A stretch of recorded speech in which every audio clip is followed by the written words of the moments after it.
walked down, and then that trail ended, and it looked like there was an opening. So I walked another 50 yards or so, and I come into this opening, and then I didn't know where I was until I get up here, and you see that little, there's like a little pond down there that they dug. At one time, this was pretty flat, and we actually deer hunted. We set up a big wall tent right here the same year that they logged this area.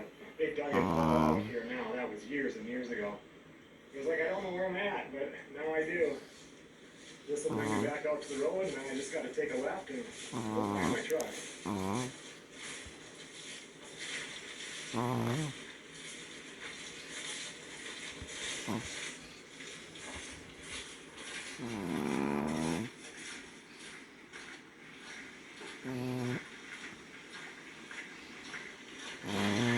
There's my truck. It wasn't so bad. I'm going to remember that walk. It's a nice loop.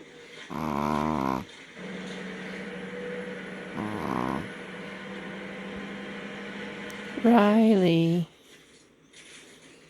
Riley.